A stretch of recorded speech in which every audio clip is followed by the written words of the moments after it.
Hello everyone, and welcome to the Puzzle Proof, your go-to corner of the internet for unraveling mysteries, brain teasers, and everything that keeps your little grey cells a-buzzing. I'm thrilled you've joined us today. Before we dive in, drop a comment below and let me know, where in the world are you tuning in from? Can't wait to see our community map grow. Chapter 1, The Silent Wing. The village of Hatherstone lay in a shallow fold of the downs, its cottages pressed together like conspirators, their chimneys trailing smoke into the damp autumn air. Beyond the church spire and the ensign of the crowned hare, the manor rose upon its hill, ancient and irregular, with stone walls streaked by centuries of weather. To the villagers, the great house was as much a part of the landscape as the elms or the churchyard. It was solid, imposing, and yet, so they whispered, unsettled. It was not the east facade, handsome in Georgian regularity, nor the bright glass conservatory where Lady Eleanor grew her roses, that made people glance uneasily upward. It was the west wing, a brooding stretch of stone, half forgotten, with windows blind as if in mourning. Only one of those windows betrayed life, or something like it. From time to time, at hours when decent folk were abed, a candle would burn there. Some swore they had seen it guttering at 3 in the morning, others that its flame danced strangely, as though the wind outside were stronger than the glass should have permitted. The children of the village dared each other to point at it, the old men preferred to make the sign of the cross. On a certain morning, when the mist clung to the hedgerows and the crows seemed reluctant to leave their perches, a sound broke the manor's uneasy silence. It was a gunshot, sharp, decisive, echoing off the hills. A shepherd heard it and looked up, a milkmaid spilled her pail at the suddenness of it. Yet by the time the echoes faded, the house stood as quiet and inscrutable as ever. By mid-morning, a black cloud had spread through rumour. Lord Hatherstone was dead. He had been found in the west wing, shot through the head, the pistol still clenched in his hand. The doctor, summoned in haste, could only confirm what was already known: the master of Hatherstone Manor was beyond mortal aid. More curious still, the room in which he lay had been locked from within. The single key was found in the dead man's pocket. Thus the tale ran, briskly embroidered as it passed from cottage to cottage. Some said the old curse of the Hatherstones had struck again, no heir of that house ever came to a natural end. Others, more sober, whispered that debts and disgrace had driven the lord to the desperate act. A few muttered of murder, but when pressed could not explain how a murderer might escape a locked room. The servants, stiff with shock, stumbled through their duties, while Lady Eleanor shut herself away. So Reginald, the younger brother, paced the halls with an expression of indignant grief, cursing fate, creditors, and whispers alike. The great house seemed to breathe unease from every draughty corridor. Into this atmosphere of hushed terror and fevered speculation there came, quite without ceremony, a small figure in a shabby black coat. He carried a squat umbrella, though the day was not rainy, and his round face wore the expression of a man mildly concerned that he might be late for luncheon. His name was Father Brown, a Catholic priest known to the parish more by rumour than by sight, for he kept no parish there. He had come ostensibly to visit a sick communicant in the village, but chance, or providence, led him up the drive of Hatherstone Manor that morning. The butler, Jenkins, stiff with formality even under the shadow of tragedy, blinked at him in faint surprise. "I am afraid, sir, that this is a house of mourning," he said. "Yes," replied Father Brown simply, and removed his hat. "That is why I have come." He was shown, with a hesitation that suggested embarrassment more than courtesy, into the great hall. The air was thick with the smell of wood polish and anxiety. A pair of footmen whispered by the staircase, their eyes widened at the sight of the little priest. So Reginald, striding in at that moment, nearly brushed past him without notice, then halted and frowned. "And who may you be?" he demanded. "Only a priest," said Father Brown mildly. "Sometimes it is useful to have one about." So Reginald muttered something about papist intrusions and swept on. Father Brown gazed after him with a look of mild pity, as though he had seen a child scold a dog for barking at thunder. From an upstairs chamber, heavy footsteps sounded, the coroner, departing. The door of the west wing had been bolted once more, the room sealed until formalities were complete. Yet the whisper went round that the sight inside was dreadful. Lord Hatherstone slumped in his chair, the pistol fallen across his knee, his face strangely peaceful, as if he had not so much struggled as yielded. By the time dusk gathered, the story had hardened into something like certainty. The doctor spoke of suicide, the servants of the curse. Between them, they stitched a shroud of explanation to cover the naked mystery. Only Father Brown, sitting quietly in the hall with his umbrella across his knees, seemed unmoved by these accounts. He looked not at the ceiling or the tapestries, but at the ordinary details, a scuff on the floor, the way the draught moved a candle flame, the anxious expressions of men who had told the same tale too often in too short a time. He said nothing. He only sat, as though he were waiting for the house itself to confess. Chapter 2, A Company Assembled. The death of Lord Hatherstone, like a stone flung into still water, spread its circles quickly. By evening, the manor's drawing-room had become a chamber of uneasy parliament, each occupant compelled by duty, grief, or curiosity to gather under one roof. Outside, the dusk deepened into fog, the lamps glowed pale and uncertain, and the moors lay under a silence too heavy to be natural.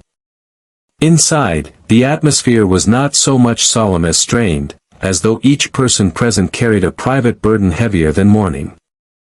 At the hearth sat Lady Eleanor, draped in black already, though the seamstress could hardly have had time. She had the bearing of one accustomed to both ceremony and sorrow, her spine straight and her hands folded as though in prayer, though her eyes betrayed a restlessness prayer had not yet calmed. She spoke seldom, and then in tones so composed that one wondered if she feared grief might spill over and shame her. When addressed, she nodded with courtly grace, but her gaze strayed often to the tall French clock in the corner, as though measuring how long she must endure this public ordeal. Near the window loomed Sir Reginald Hatherstone, younger brother of the deceased, though younger was a word that hardly clung to him.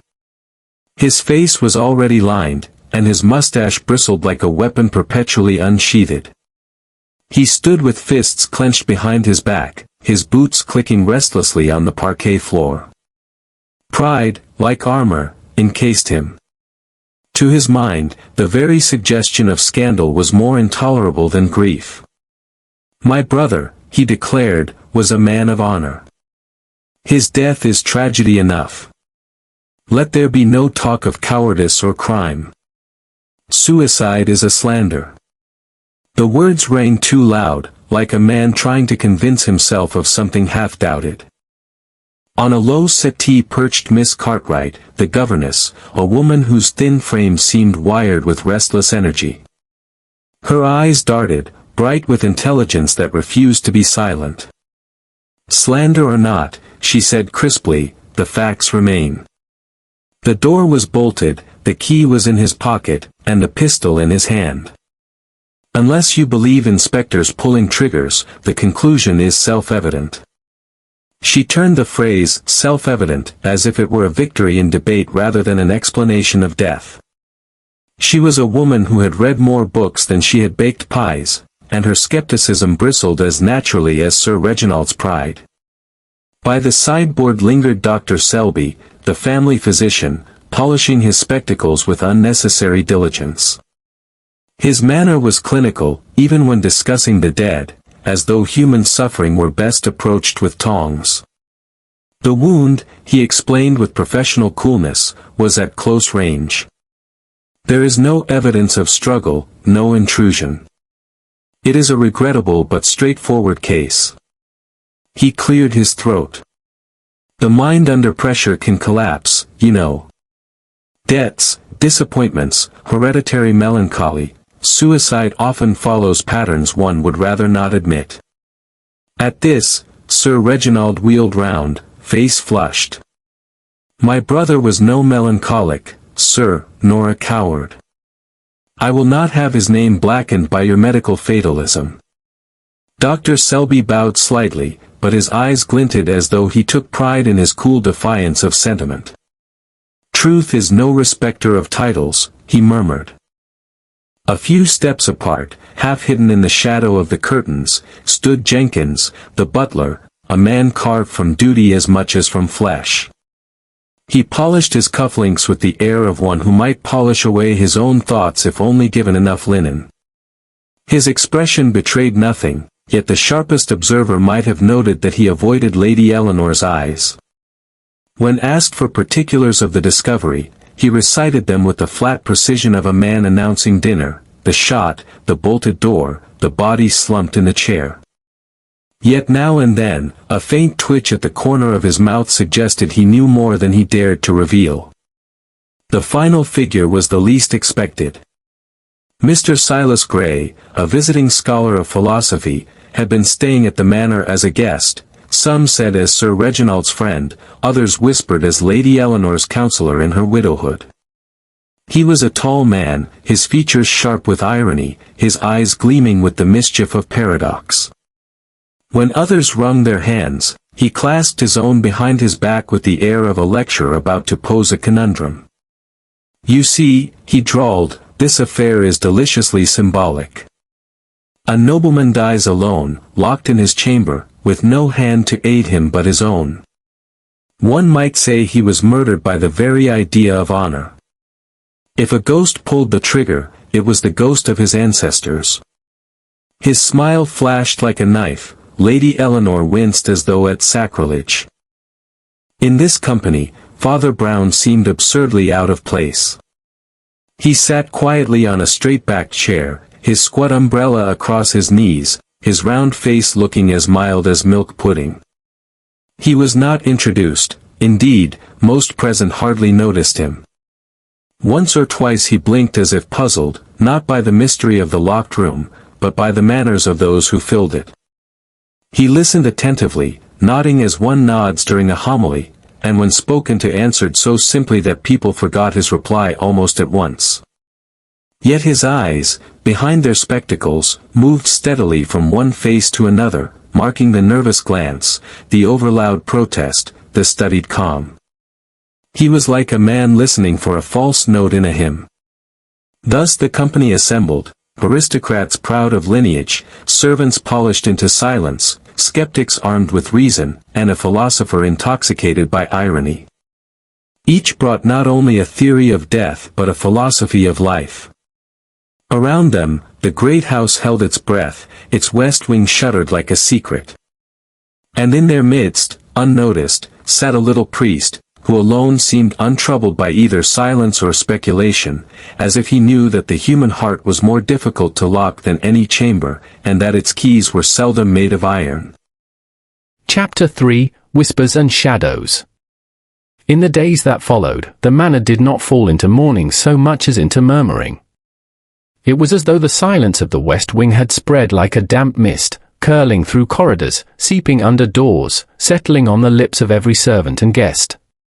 To the casual visitor, the household was solemn; to those within it, it was restless with whispers. The maids began it, as maids often do. Mary, the youngest, insisted that she had passed the west corridor late on the night of Lord Hatherstone's death, carrying linen. She had heard a voice within, muffled but distinct, reciting what she swore were prayers. As plain as church, she said with trembling hands, "The Our Father, no less. But my lord hasn't prayed in years, not since before his quarrel with the bishop." The other servants shushed her, yet their eyes widened. Jenkins rebuked her sharply, but the rebuke seemed more anxious than authoritative. In the still room, Mrs. Prowse the cook declared that the candle had burned again in the shuttered window, though the master's body lay cold below.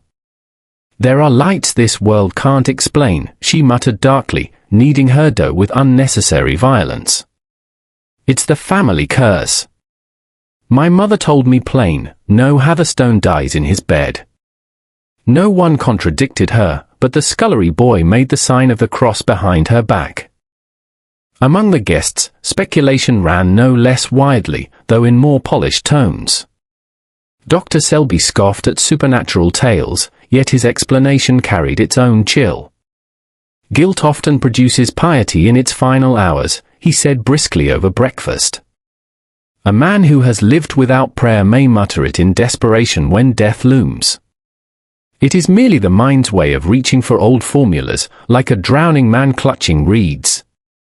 Lady Eleanor turned pale at this. She pressed her teacup so firmly that it cracked in her hand, and Father Brown, sitting quietly beside her, reached out and took the shards away as though they were a child's toy.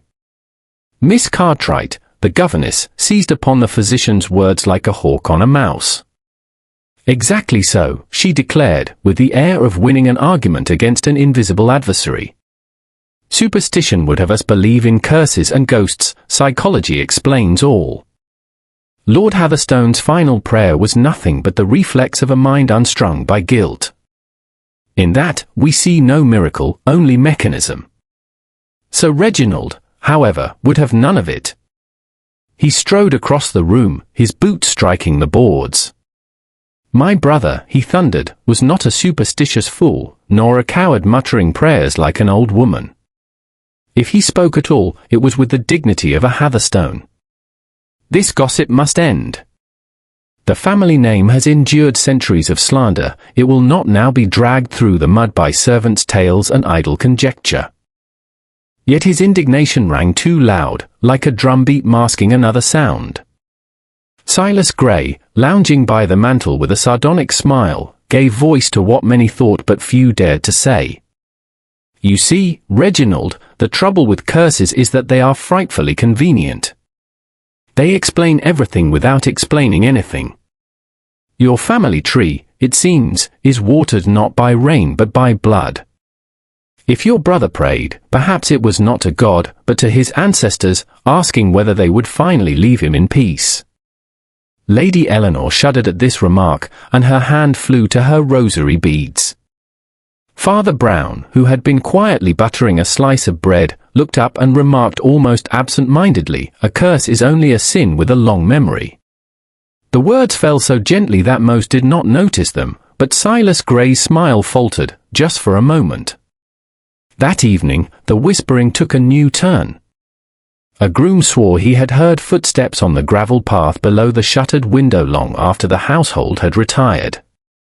Yet when he looked, no one was there. The constable, summoned half-heartedly, shrugged. The path bore no prints except those of the servants themselves, tramping back and forth with their tails. If there was a man there, the constable muttered, he flew away without wings. Father Brown asked only quiet questions. How tall was the candle when last lit? How thick the soot in the grate? Did the hinges of the servants' passage still creak? The answers were vague, for no one had thought them worth attending to.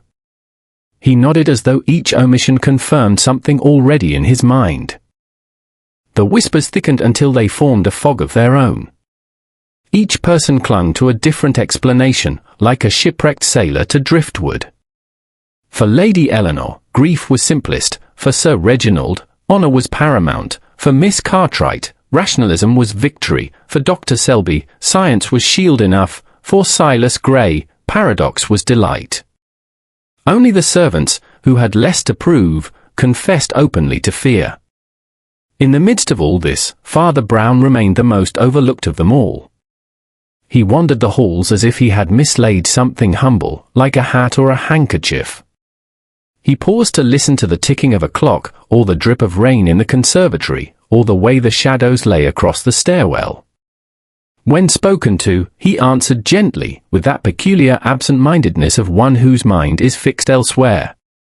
To the restless guests, he seemed merely a quaint distraction, a man out of place, whose umbrella looked more useful than his presence. Yet in his silence, he seemed to be listening not only to their words, but to the echo of their souls. The house had become a hive of shadows, and shadows cannot be measured by evidence. But Father Brown, who believed more in light than in shade, knew that every shadow points to something solid. And he began, very quietly, to suspect where that solidity lay. Chapter 4: Locks and Keys. The west wing of Hatherstone Manor was opened only with reluctance, and then with formality, as though it were a chapel desecrated. The constable had placed his seal on the door after the discovery of the body, but Lady Eleanor, clinging to the proprieties of grief, insisted that the room be inspected in the presence of the family, the doctor, and such witnesses as might later speak for or against them. Thus it was that the company, solemn as pallbearers, gathered before the great oaken door one grey afternoon. The lock was sturdy, iron-bound, the keyhole dark as an eye that refused to blink.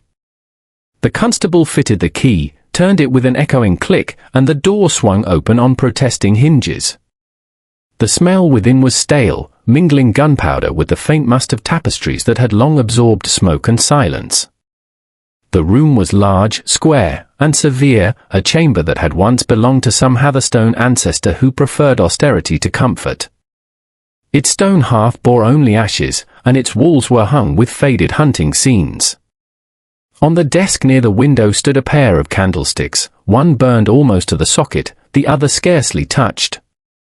And in the chair, though the body had been removed, lingered that dreadful impression, an absence that still felt like a presence. Dr. Selby cleared his throat as though to reassert the authority of fact. "Here, you see, are the conditions of the case. The door was bolted from within. The windows, as you may test, are shut fast, they have not been opened in months, perhaps years. There is dust upon the sills undisturbed by any hand. The pistol was found in the deceased's grasp. To my mind, it is the simplest explanation, suicide." Miss Cartwright, who prided herself on a mind sharper than any blade, nodded emphatically. "Indeed, Doctor. It is precisely as you state. The rest is only embroidery of superstition." But Father Brown, who had wandered quietly into the chamber with his battered umbrella under his arm, did not glance at the obvious pistol or the locked windows. Instead he bent to examine the hearth, running a stubby finger along the coal soot. He then walked to the candlesticks, blinking as though mildly surprised. "What do you make of it, Father?" asked Lady Eleanor, her voice low, as though she scarcely wished to hear the answer. "Oh, nothing," said Father Brown in his mild way. "Only that candles burn in curious fashions. This one has guttered as though in a draught, though the window is tight shut. And the other," he tapped it gently, "hardly seems to have been lit at all. Yet it is placed as though both were burning companions." "Trifles," muttered Sir Reginald, impatience sharpening his tone. "We are not here to debate candles." "Perhaps not," said Father Brown amiably, "though men have been saved or lost for less than a candle's worth of wax."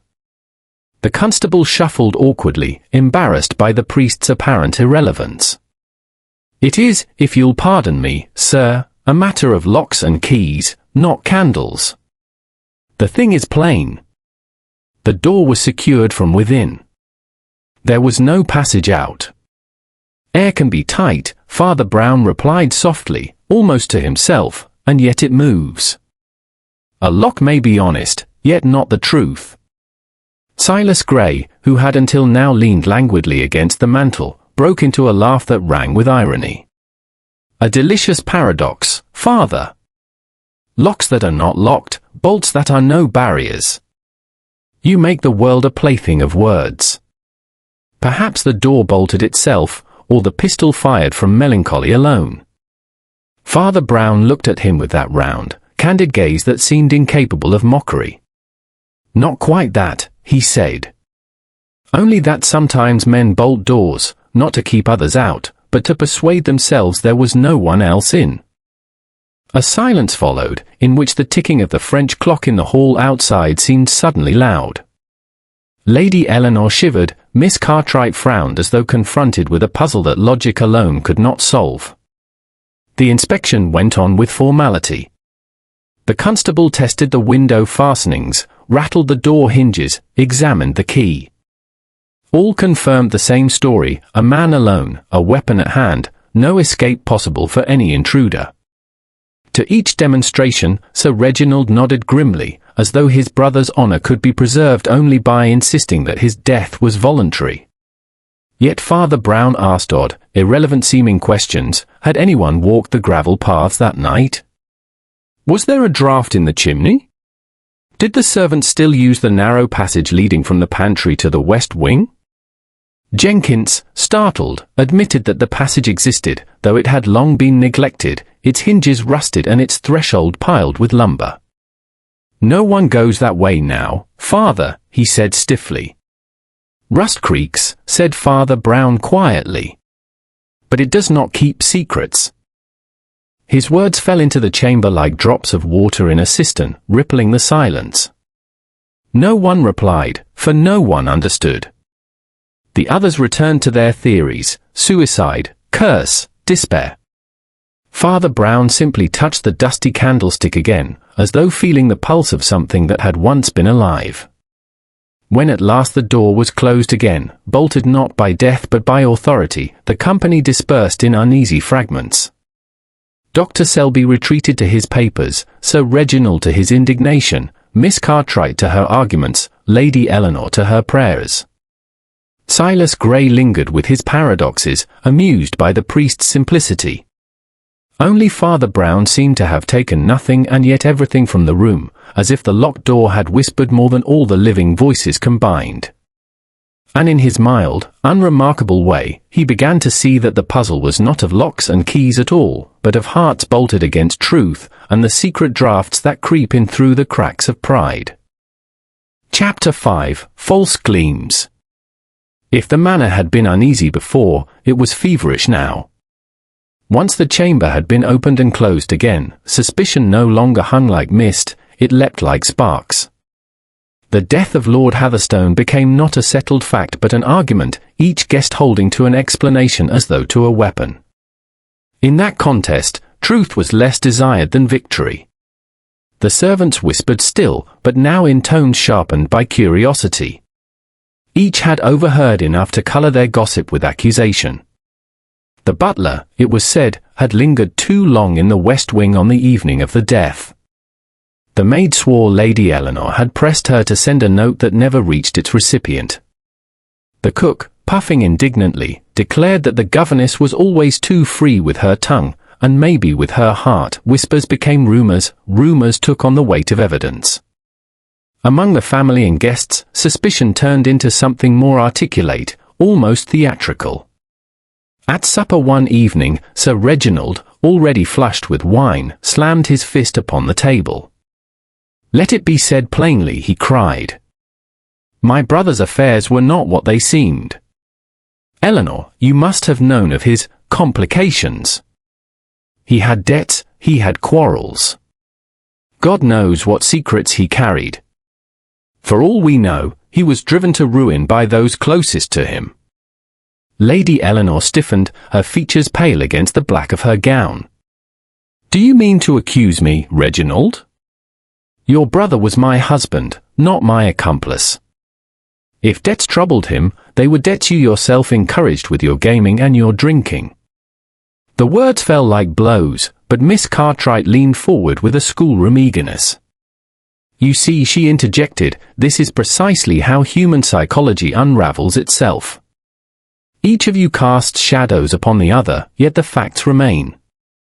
The door was locked. No one entered. Therefore, Lord Hatherstone acted alone. If you would only accept reason, you would not waste yourselves in mutual slander. Silas Gray, lounging with deliberate indolence, broke into a laugh.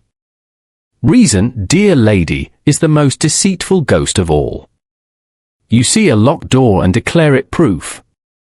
But proof of what? That a man cannot be murdered unless you are clever enough to imagine the trick. I rather think the door proves nothing except that doors may be locked." His eye sparkled wickedly. "And who locked this one? Perhaps our solemn butler, who knows the corridors better than any of us. Perhaps our grieving widow, whose composure is a fortress too strong to be natural. Perhaps even our learned doctor, who recites clinical verdicts with suspicious eagerness. I assure you, each of you looks delightfully guilty. Dr. Selby bristled. Sir, I will not sit and hear my name bandied about in your parlour games. My concern is medical, not melodramatic. Yet he spoke with more heat than science required. Melodrama, murmured Father Brown suddenly, is often only drama that has slipped out of key. A false note sounds louder than a true one.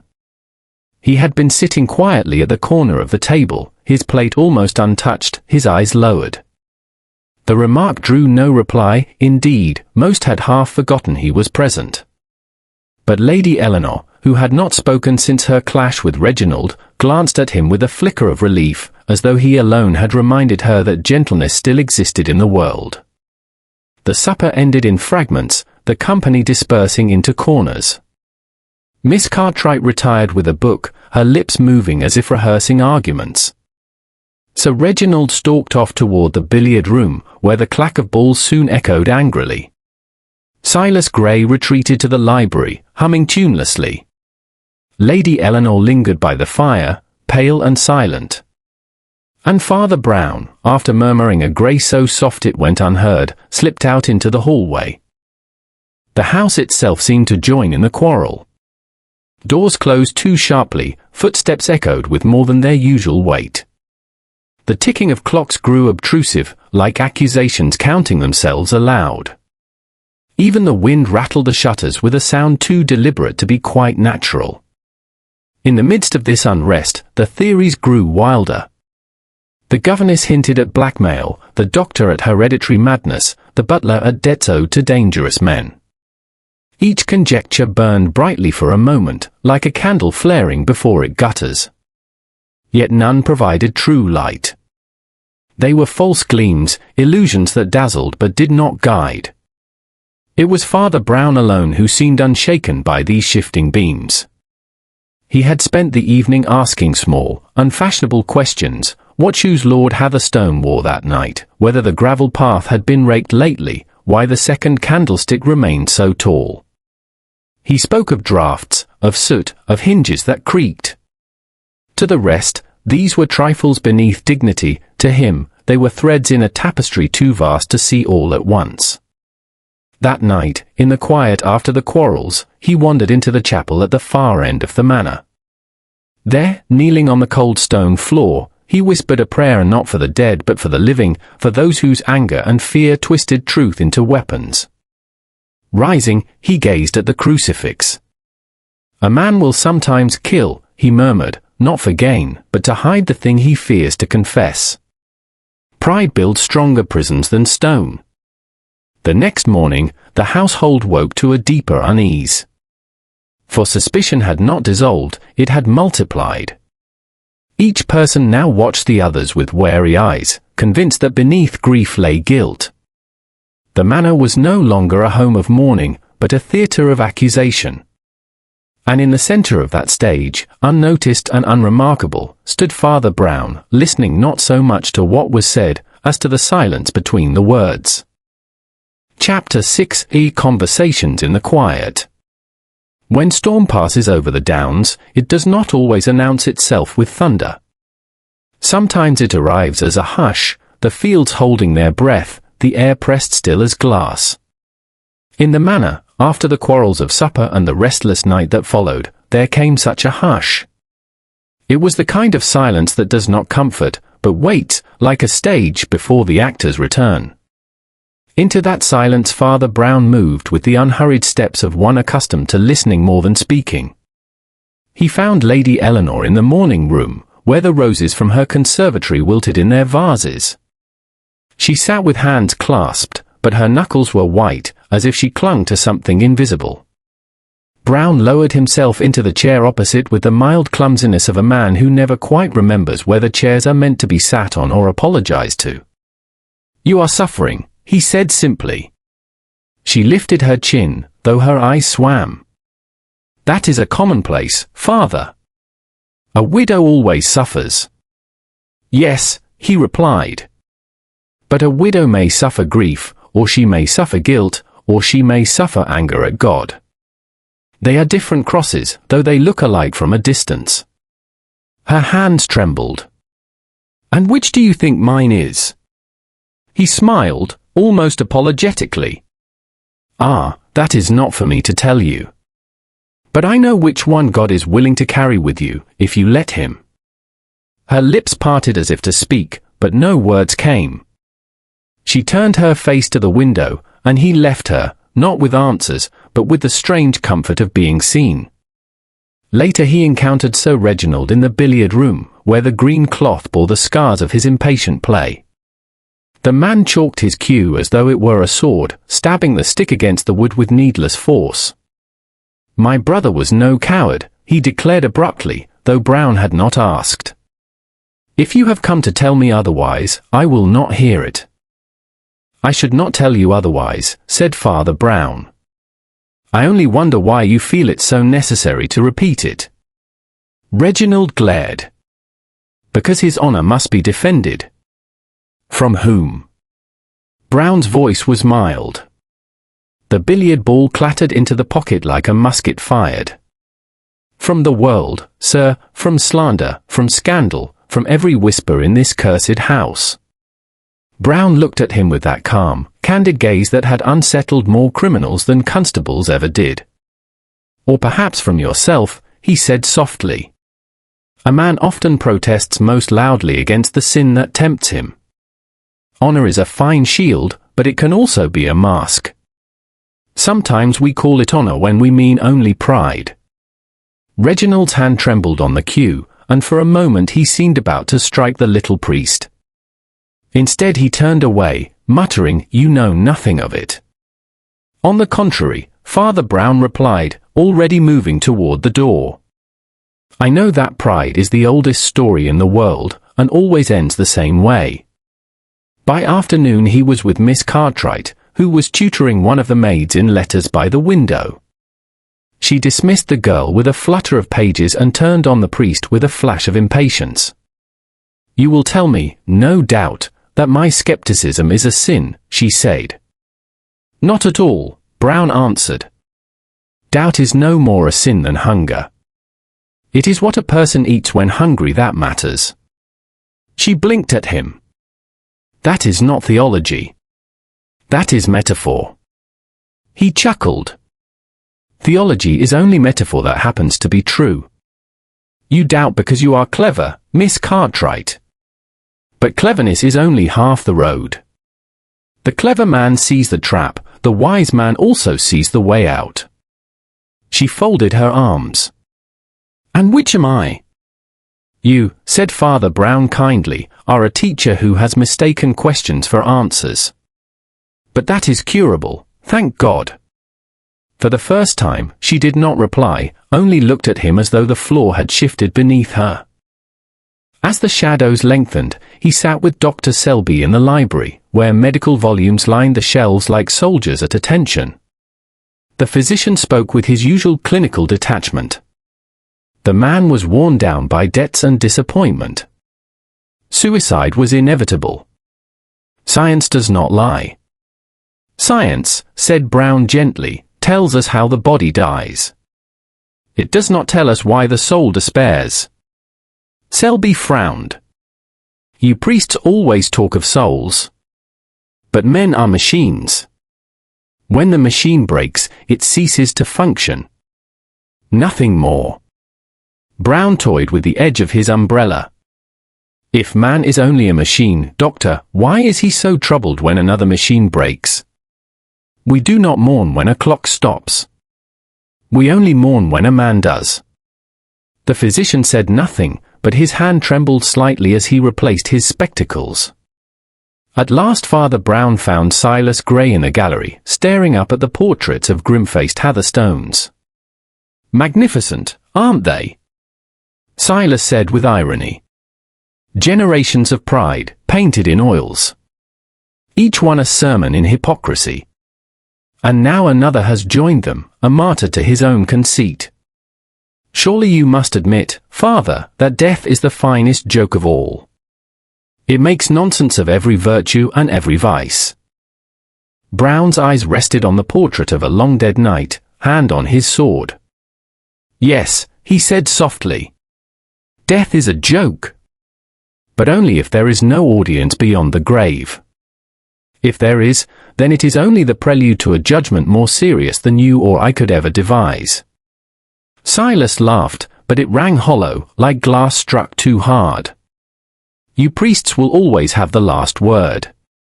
Perhaps that is why criminals prefer your company. You are gentler gaolers than the law. Perhaps, Father Brown admitted, with the smallest of smiles. Because we know that even criminals are only human souls, clumsy, frightened, capable of good as well as evil. It is not the bars of iron that matter, but the bars of pride. Those are harder to break. And so the day passed, quiet words in quiet rooms, each conversation like the lifting of a mask. By evening, the house was no less shadowed, but the shadows had begun to shift. Beneath grief and quarrel, something hidden stirred, as though the walls themselves held their breath. And Father Brown, who alone seemed unafraid of silence, carried away not facts nor confessions, but the weight of human weakness and the faint glimmer of truth behind it. Chapter 7: The Candle in the Window. Night returned with a damp wind, and the manor seemed to shrink within itself. Lamps were lit in the hall, but their glow only deepened the surrounding shadows. The servants had long ceased their chatter, the guests spoke in brittle fragments, as though words themselves might betray them. Through it all, Father Brown moved unobtrusively, his umbrella under his arm, his round face mild as ever. To most, he was still an irrelevant bystander, a little man wandering corridors that were not his. But his eyes, behind their spectacles, were steady, searching not for grandeur but for detail. That evening, he asked quietly to see the west wing once more. Sir Reginald objected, Lady Eleanor wavered, Dr. Selby muttered about impropriety. Yet the priest's request carried a strange persistence, like the tug of a child who will not be denied. At last, with a shrug of weary indifference, the constable produced the key. They entered by lamplight. The room lay as before, austere walls, the empty chair, the faint odour of powder and dust. Yet under the lamplight the details stood out with new clarity. Father Brown bent, not to the pistol nor the bolt, but to the hearth. He rubbed a finger against the stone and examined the soot. This fire was lit recently, he remarked. Yet the ashes are cold, and Lord Hatherstone was found in his chair, not near the grate. Why should he light a fire, then turn his back on it? No one answered. Sir Reginald shifted impatiently, Silas Grey smirked. And here, Father Brown went on, touching the candlestick by the window. One candle nearly spent, the other almost untouched. Yet both were set as if to burn together. That suggests a trick, not a prayer. Dr. Selby snorted. A trick? What trick is there in candle wax? Only the oldest of tricks, Brown said. A signal. A candle in a window is a message as plain as words, especially in a house where no candle ought to burn at all. The company stirred uneasily. The governess frowned, the butler's face tightened. You see, Father Brown continued, Lord Hatherstone was not alone that night. He was waiting for someone. The candle was the sign. He expected a visitor by the servants' passage, where no gentleman enters but every servant knows. And when the visitor came, he entered unseen, by a way forgotten by most, but not by all. Lady Eleanor gasped, her hand rising to her mouth. Sir Reginald barked, Nonsense. The passage is blocked. Blocked to those who do not wish to use it, Father Brown said quietly. But a man desperate enough, or a man familiar enough, could clear a way. And after what was done, he could return by the same path, leaving the door locked behind, and the key slipped back into the dead man's pocket. The silence that followed was heavy. The candle flame of the lamp guttered, and in that moment even the boldest shrank from speaking. Miss Cartwright at last found her voice. But who? Who among us would stoop to such deceit? Father Brown's gaze moved slowly across the room, resting for a moment on each face, the proud widow, the flushed brother, the anxious doctor, the clever governess, the sardonic philosopher. At last, he said only, the one who feared disgrace more than damnation. The one who believed it was better to kill than to confess weakness. Sir Reginald's jaw tightened, his eyes blazed. "You dare," he began.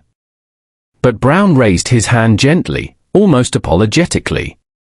"I do not accuse. I only see what pride does. Pride is always afraid of the world, but never afraid of God. That is why it kills.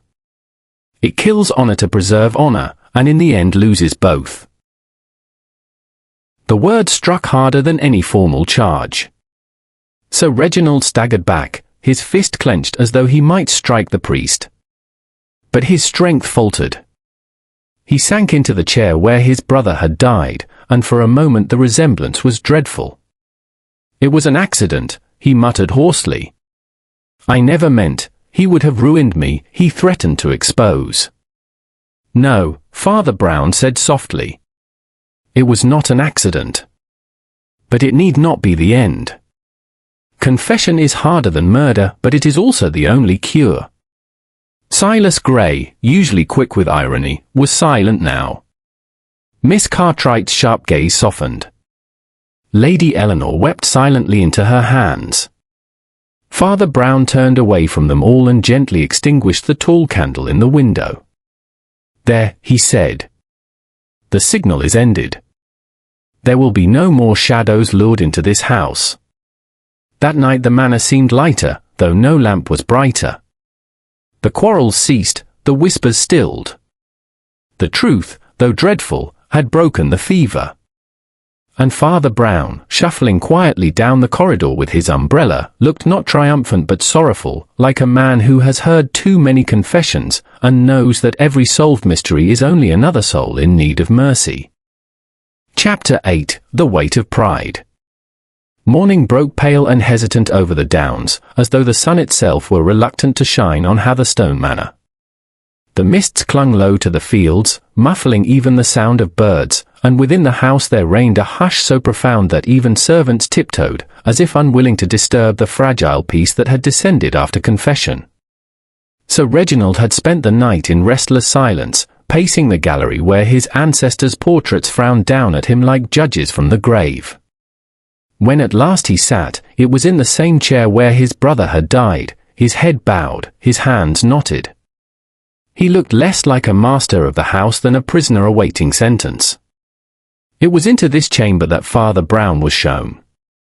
He came with no escort, no official seal of authority, only his squat umbrella and his round, unthreatening presence. To Sir Reginald's fevered mind, the little priest looked absurdly out of place, as if the confessional had wandered into the hall of justice. Yet Reginald did not rise, he only muttered, "You have come to pronounce me guilty." Father Brown lowered himself into a chair opposite, sighing faintly as though the seat were harder than it was. "No," he said gently. "I have come to tell you the truth, which is worse than guilt but better than silence." Reginald lifted his head sharply. "I had no choice.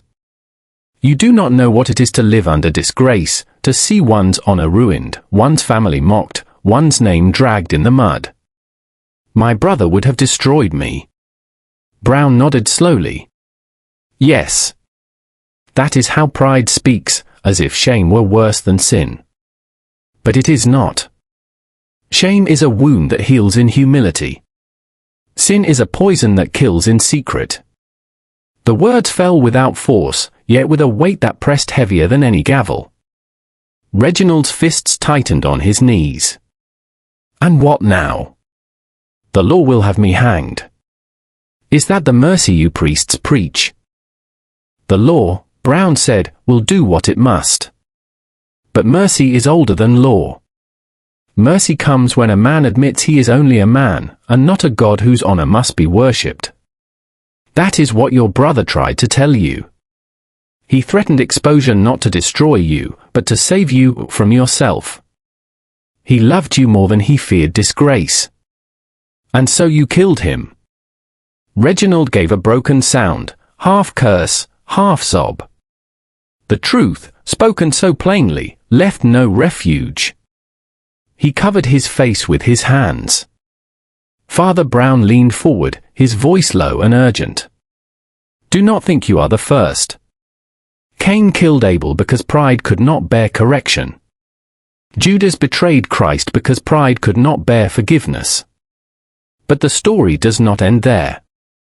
There is still confession, still absolution, still the cross that carries every weight.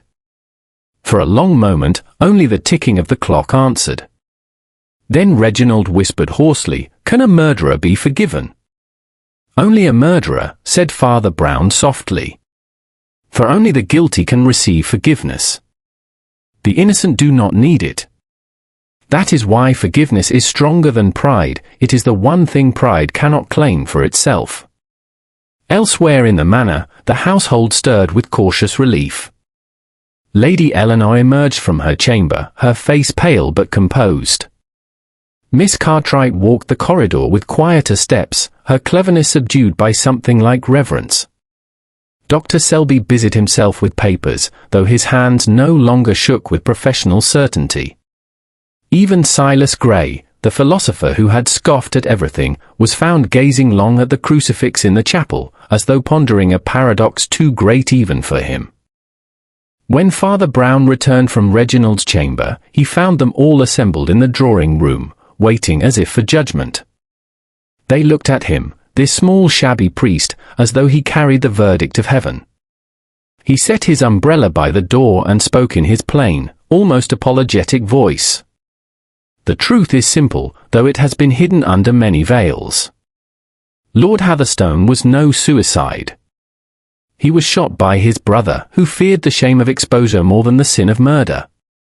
The locked door was a deception, achieved by the old servant's passage and the placing of the key.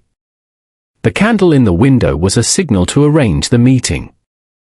Pride did the rest. They listened without interruption, as though the words were not news but confirmation of something each had suspected and yet dared not name. Lady Eleanor wept openly, not only for her husband but for the brother who had betrayed him. Miss Cartwright bowed her head, silenced at last. Dr. Selby murmured that facts alone had not revealed the truth. And Silas Gray, smiling faintly, said, "You see, Father, your God is a greater paradox than I ever imagined. A murderer can be forgiven, but pride cannot, unless it humbles itself." Father Brown inclined his head. Yes.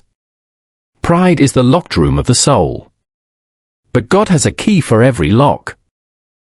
That evening, as the constable prepared his papers and the household braced for scandal, Father Brown walked quietly into the twilight.